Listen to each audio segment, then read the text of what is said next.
Dragnet. Ladies and gentlemen, the story you are about to hear is true. The names have been changed to protect the innocent.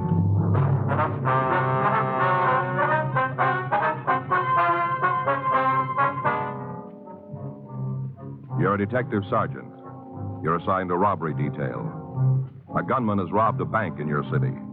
From his method of operation, you know he's dangerous. Your job, get him.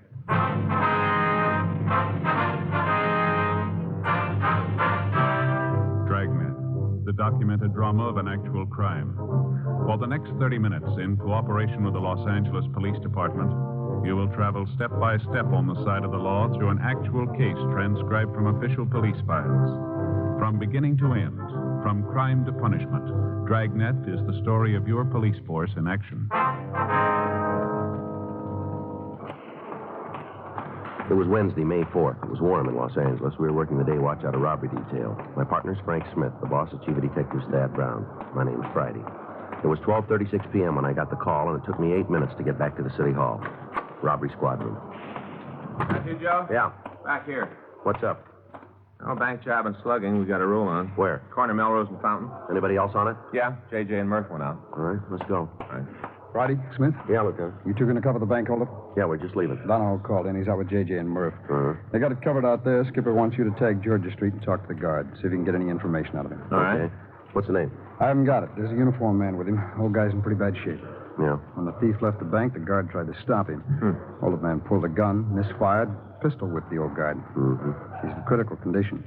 We just got word that you can talk to him if you get right over there. Better make it fast. All right.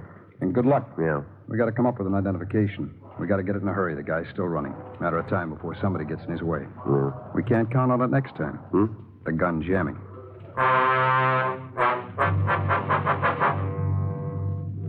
12:47 p.m. Frank and I left the city hall and drove over to Georgia Street Receiving Hospital. It took us 5.5 minutes traveling code 3. We went up to the third floor and met the officer who'd been with the guard. You fellas from Central? Yeah, Friday and Smith. I want to see the victims. You missed him. What do you mean? He died 5 minutes ago.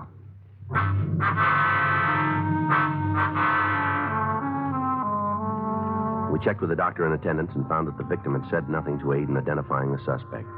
We returned to the office. A local broadcast on an APB had been gotten out on the man carrying his description. A crew from the crime lab had gone over the premises of the bank without gaining any new information. The clerks and tellers had been brought to the city hall to check the mug books. Everything possible was being done to apprehend the bank guard's killer, but without being able to identify him, the job was almost impossible. At 2:48 p.m., we got a call from Captain Donahoe. That's right, Skipper. Mm-hmm. No, they're in the mug room now. No, not yet. Oh, wait a minute. Joe, you want to toss me that pad there? Yeah, sure. Here you go, Skipper. Yeah? Mm-hmm. I see. I got it. No, we'll check right away. Yeah, as soon as we find out. Yes, sir. All right, goodbye. What do you got? John checked around the neighborhood, found a newsboy, saw the suspect leave the bank. Yeah. Kid got the license number. An immediate check was made with the Department of Motor Vehicles and with our vehicle records. It took us 2 minutes to get the information. Yeah, we figured it'd turn out that way. Hey, want to give me the address? All right. Okay, we'll run it out. How about it? Car was stolen a week ago. A team of men went out to talk to the owner of the automobile. Additional broadcasts were gotten out on the stolen car carrying the license number, the make, and model description. In the event the car was found abandoned, it was to be staked out, and we were to be notified. Roadblocks were set up in the area adjacent to the bank, and all vehicles were checked. Captain Donahoe came in from the scene, and a meeting was held between him and Chief of Detectives Thad Brown. At the time, 25 officers from Robbery Division were trying to find a lead to identify the thief. We knew what he looked like, what kind of car he was driving. We knew what kind of gun he had and how much money he'd stolen, but we didn't know who he was or where to find him. The night dragged on. At 1:26 a.m., we got our first break in the case. Excuse me. Yes, ma'am. I'm one of the bank tellers. Yes, The officer who was with us went out to bring in some coffee. I see. He said if we found anything, to come in here. Yes, that's right. Well, we have. All of us agree. We're real sure. What is it? The hold-up man. We found his picture.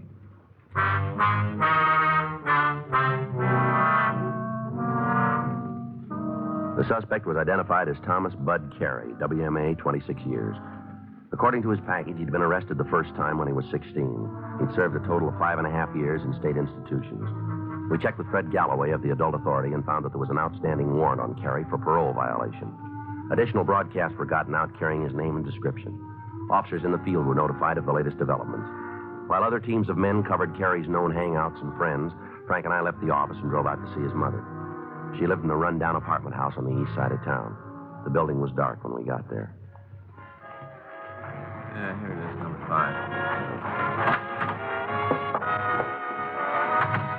Watch your step. Yeah, they ought to put a light in here. This ought to be it. Yeah. Maybe an easy carry might be here.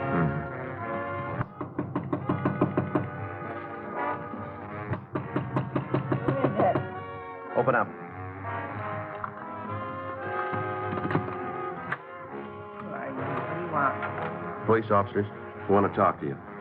Nothing for the cops. Get out of here and leave me alone. Come on, Miss Carey, open up. I ain't Miss Carey no more. Now go away. We can do it 2 ways. You can talk to us here, or we can go downtown.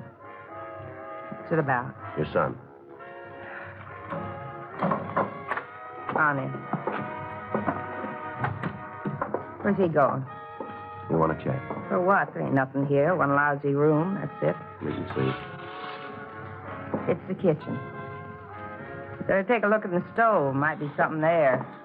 The place is clean, Joe. It's not true either. Now, what do you want? Have you seen your son? He in trouble again? We'd like to talk to him. What's he done now? You know where he is? No. You know where we can find him? I haven't seen him for a couple of months. Might as well be dead. Well, he isn't. Ain't any difference to me, one way or the other. You know where he lives? It ain't here. That's no kind of an answer. Question don't fit either. Look, I'll tell you. I'm his mother.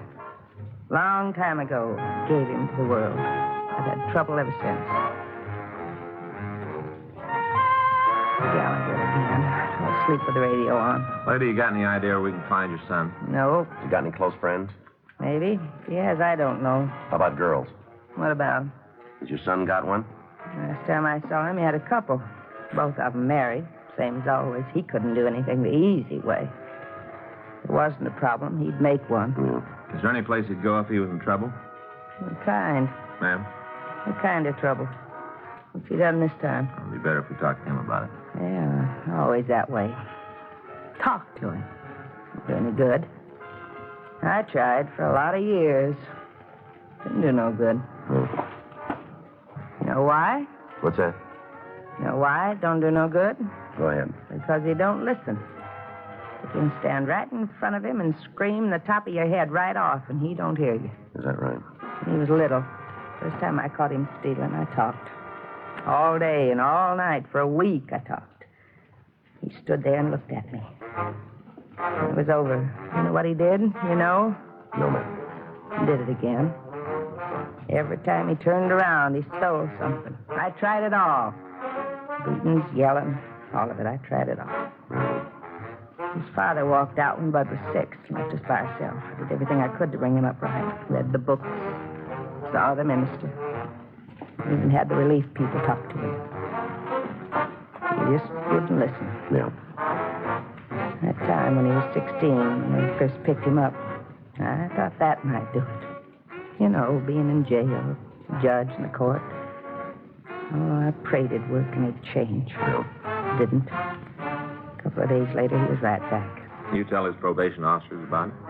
Bud was 5'10". He was 16, weighed 170 pounds. If I'd opened my mouth, he'd have hit me. Pretty hard thing to say, isn't it? Oh, it's harder to live with. All the time, all the tears. I'm tired of crying. I'm tired of working. I'm tired of being alive. I used to pray for him. Asked God to make him come out of it, be a good man. I prayed and I prayed. And I figured I was praying for the wrong thing. So I changed. No. I know him. I know how he thinks and what he'll do. He's mean. In the soles of his feet, he's mean. Mm-hmm. I still pray. Maybe you're the one to do it. What's that? Kill him.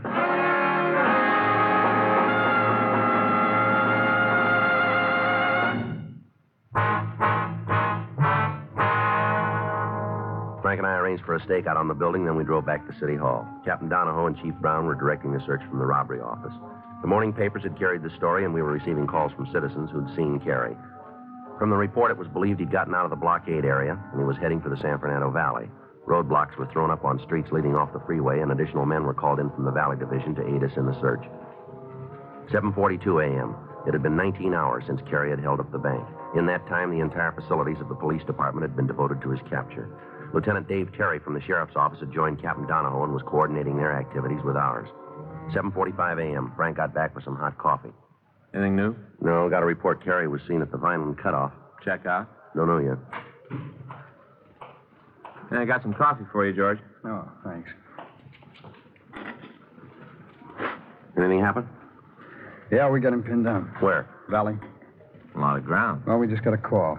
Carey pulled into a gas station in Riverside. Attendant recognized him. Tried to stall. Carey got wise, started to leave. Yeah. Pulled a gun, shot the man up pretty bad. Kill him? No, they got him in Valley Emergency. What about Carey? Still loose. Stoner? Yeah, Skipper. Friday? Smith? Hi. Hi, we got him. Where? Broke into a house on Woodman. A couple of motorcycle officers got him pinned down. Well, let's go. Joe. Yeah. Tag the business office. Check out everything in the racks. All right. Go with him, Frank. We'll need gas shells and masks. Barricade and penetration. Better take a box of double aughts for the shotguns and plenty of 45s. Right. You be there? Leaving now. I'll go with Joe and Frank, Skipper. Okay. Let's go. It's getting rougher. Yeah. Wonder about the house he's picked. What do you mean? Who's in it? What kind of place it is? Doesn't make a lot of difference. We still got the same job. Huh? We got to get him out.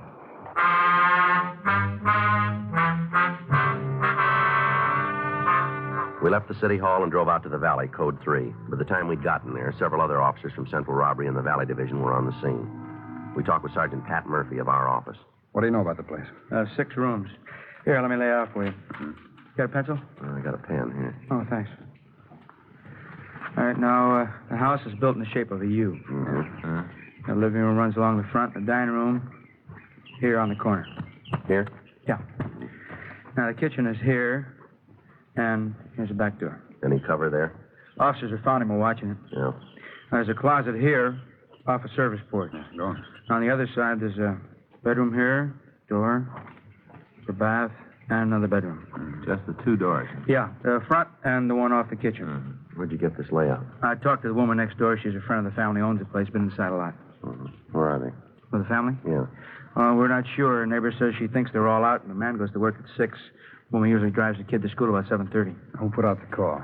Motor officers. They saw the car parked at the curb, went to check it out. Carey was inside. He made the house. They try to get him out yet?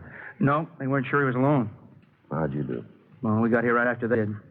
By the time we got to the curb, he started to shoot. Any chance of getting to him from the back of the house? Oh, it'd be rough. The shades are all pulled down. Hard to tell where he is. If we go in, he could be sitting under the window waiting for us. How about the phone? We tried, and he won't answer it. Well, that all of it? Much as we got. Well, what do you want to do? I'll give him a chance to walk out. It'll be his choice. Talk to him? Yeah. Give him a chance to open the door. Well, it's going to be hard. We haven't been able to get near the place. Big things to make sure he's alone. As far as we've been able to tell, he is. There's no movement inside, no noise. Trying to round up the family now. Can't wait for that. Let's get on it. I'll try to talk to him. You can't make it, Joe. He's in a box and he knows it. Well, maybe that'll bring him out. You want to do it? Go ahead. All right. He makes a move. Get out, fast. I won't need that. We'll give you coverage. Last time you heard from me was in the living room, is that right? Yeah, there's 3 windows on the left there. Okay. Easy, Joe.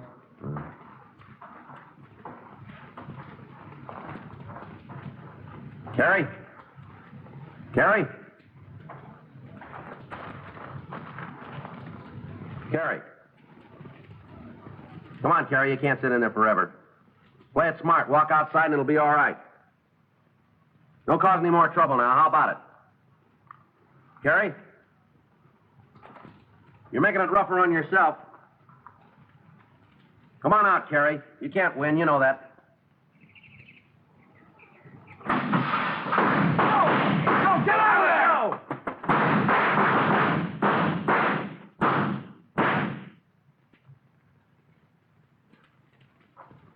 I don't have to tell you, it didn't work. Yeah. Clock ran out before you started. Carey isn't going to walk. Nope. Well, he called it. Yep. Get the gas guns.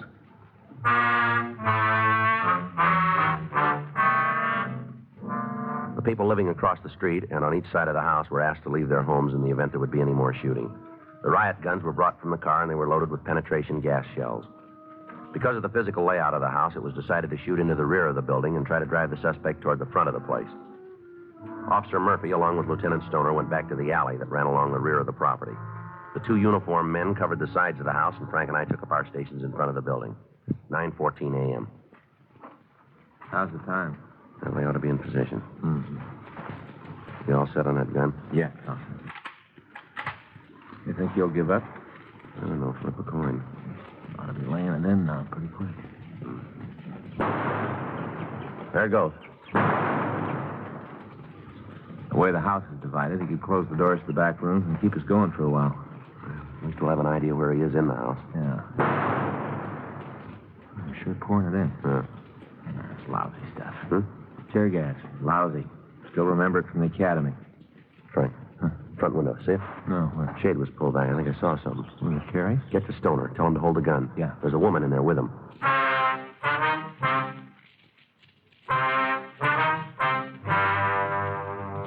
Because of the possibility that there might be another person in the house, all shooting into the building was stopped. An immediate effort was made to identify the other person. The owner of the place, Virgil Bush, was contacted. He told us that he and his wife had left the house at about the same time. She'd taken their son to a neighborhood school, and then he thought that she'd returned to the house. A check was made at the school, and the youngster was found to be present.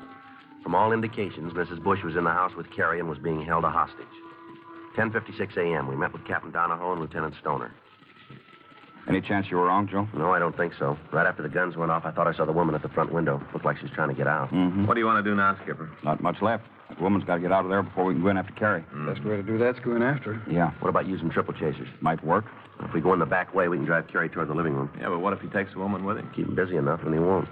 Figures she's given him plenty of trouble by this time. It'll be rough for him to drag her along. Then it might work. Who's going in? Frank and I can do it. You can give us a cover. Where are you going to make it? Which rooms did you hit, Stoner? Back bedroom and the kitchen. That covers both sides of the house, then. Yeah. The gas holding? As far as we can tell, it's still there. It might be better then to go into the bedroom. Drive Carrie into the living room. Hope we can pick up the woman on the way. All right. You got the masks? I'll get him. Want to give me a hand, Frank? Yeah. We'll give you all the cover we can, Joe. Good. We can't shoot into the house, but we'll make Carrie think we are. All right. Once you got the woman, bring her out. All right. If Carrie goes into the living room, don't try to go after him. Let him sit for a while. We'll take care of the rest of it later. Okay. Here you go, Joe. All right. Here are the triple chasers. Six of them ought to do, huh? Yeah. I'll take the sawed off. You should be able to handle him with that. Yeah. I don't have to tell either one of you to take it easy. No. We want that woman, but we want her alive. Anything comes up that gets in the way, pull out. Don't wait to ask questions. Right. All right, get on it. Let's go, Frank. Right. Joe, Yeah. Carrie's rough. He's playing for keeps. You know he'll kill you if he gets a chance. Well, that makes it easy. Hmm? We won't give him one. Frank and I went around to the back of the house and put on the gas masks. He loaded the shotgun and flipped off the safety. I checked the triple chasers. They're about the size of a beer can, and they're built like a hand grenade. 2 seconds after the pin is pulled and the lever is released, the shell explodes into 3 parts. Each of them throws out a large quantity of tear gas. By using them, an officer can completely fill an area with gas almost immediately. A few minutes after we were in position, the covering gun fire started. Oh, that's it. Let's go. Yeah. You going to toss one in the bedroom? Better. Make sure it's clear. Okay. I'll watch it. Go ahead. I'll cover you. Right. All right, come on. All right. That's clean. Yeah, let's get to the next room. It's the bathroom, isn't it? Should be. Once you get the door, I'll toss the shell. Right. Wait a minute. You got the pin? Wait a minute. Ah, go ahead. Give it a second. Okay. Let's go. And it's empty. Yeah. Bedroom next. Uh-huh. Hold it. Okay. Now, let's go. It's Carrie. He's in the living room. We better get him. Wait a minute. Huh? On the bed, it's the woman. Come on, we better get her out of here. Right. You naked? I think so. Get that window, will you? Yeah. Wait till I get the shade. I'll go first, and I'll take her on the outside. All right. Hold it right there, Carrie. It's us, Murph. Friday and Smith, give us a hand. We got the woman. Here, let me help. Okay, Joe. All right, you got her? Yeah. All right. Come on, let's get her out here. Wait till I get this mask off, will you? Okay, Joe. Wait a minute. Yeah.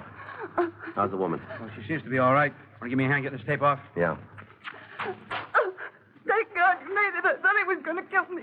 Every minute I thought he was going to kill me. You're all right now, Miss Bush. Take it easy. He's crazy. That man's crazy. If you hadn't got it, he'd have killed me, sure. I know. All right, Miss Bush. Let's get out of here. Come on. You got her, huh? Yeah, Skipper. You all right, ma'am? Yes, it isn't his fault, though. I've never seen anybody like that before. All right, Mrs. Bush. You want to take her to the car, ma'am? Sure. Just a minute, ma'am. What? Can you tell us how many guns Carrie's got? What? How many guns did you see? What difference does it make? Makes a lot of difference to us. I don't know. He's got a pistol. Yeah, we saw that. Anything else? Well, yeah, he's got a rifle, too, a shotgun, I think. Did you see it? He brought it into the house. Where is it? What do you mean? What part of the house is it in? Do you know? The front room, I guess. That's where it was the last time I saw it. Has he got any shells for it? Yeah, a lot of them. But his pocket's full. All right, that's all. Thank you. You going to get him now? We're going to try. You'll have to shoot him. Ma'am? He told me so himself. Said you wouldn't take him alive. Uh-huh. Told me if you tried, he'd take a couple of you with him. Well, it isn't going to change things. Hmm? He's still going.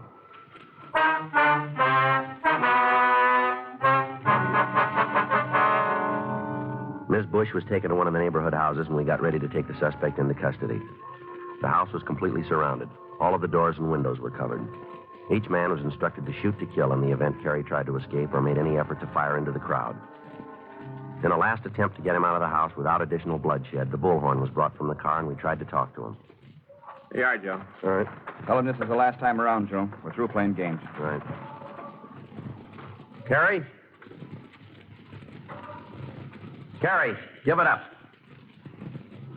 Throw those guns out and you follow them. All right, we'll tell you where you stand. There are a lot of us out here. We've all got orders to kill you if you try anything. You think you can sit in there and we can't touch you? You got it wrong. We'll blow the roof off if we have to. Tell him he's got 10 seconds, Joe. All right. Count them off for him. All right. Stand by with gas guns. Yes. Go ahead, Joe. Terry, you're running out of time. We'll give you 10 seconds to come out of there. It's the last time. Throw the guns out and come out after them. 10 seconds, Carrie. That's all you got.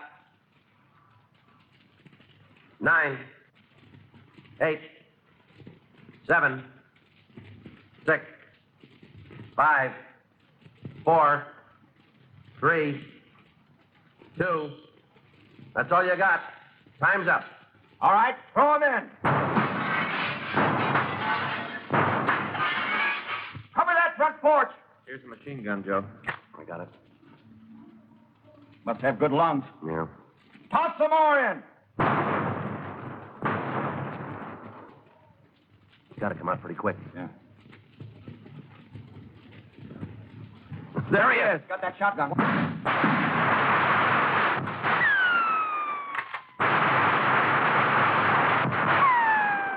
He's down. Yeah. Easy now. Terry. Terry? Not moving. All right, cover me. Yeah. How about it? It's all right. Must have been dead when he hit the floor. Yeah, we were lucky. I don't know. What? We had to kill him.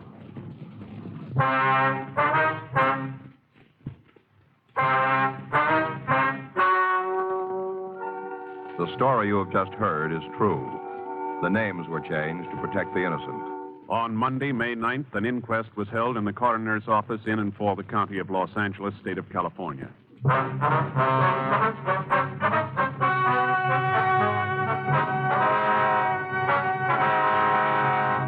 The coroner's jury found that the death of Thomas Herbert Carey was caused by gunshot wounds resulting from an attempt to resist arrest.